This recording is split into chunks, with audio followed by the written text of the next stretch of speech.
Don's in Terrigal right now. Don, good evening from the Central Coast of New South Wales. What do you want to tell the team? Oh, mate, I missed out last night, but a bit off subject tonight, but I wanted to talk about those Extinction Rebellion idiots. Well, mate, they'll be around tomorrow, which means you can talk about them tonight. Well, I don't know if you heard Rita Panahy's thing on it last year, but that was brilliant. She said if they want to glue or chain themselves to something, leave them there and just put safety cones around them and a television camera on them, and then sooner or later they're going to need a toilet. All right, thank you, Don.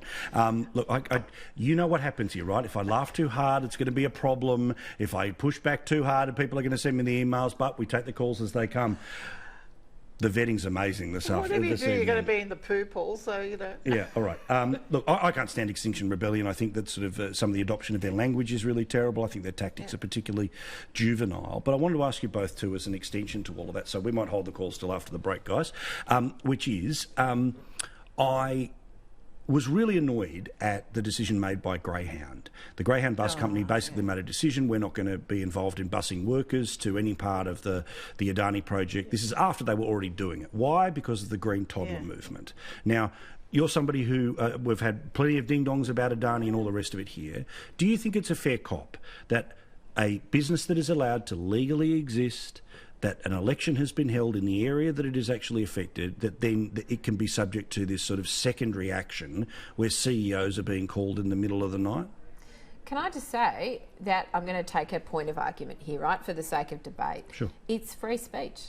And in so many other contexts, though, people voicing their opinion, be it, you know, in a newspaper or on a television station or on social media, is celebrated. We say we reward and celebrate the fact that in Western democracies we have free speech.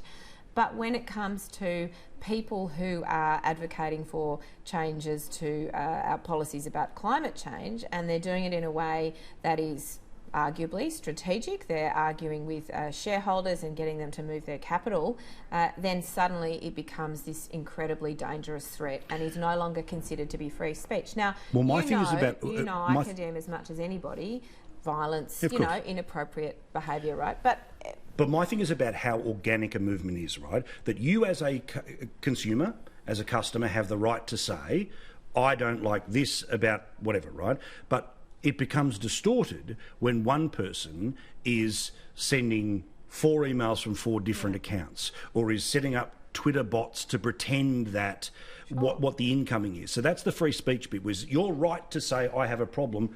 I'll defend it as much as I think that the idea is bad. But I don't defend calling the CEO in the middle of the night. I don't defend, when basically you spam organisations and then leak off to people like The Guardian to say, oh, Greyhound bus has got thousands and thousands of calls. We don't know how organic that was and how over the top it was, when again, a freaking bus company is now the one having to kiss the ring. Come on.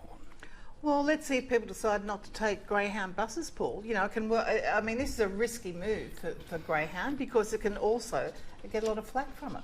Yeah, all right.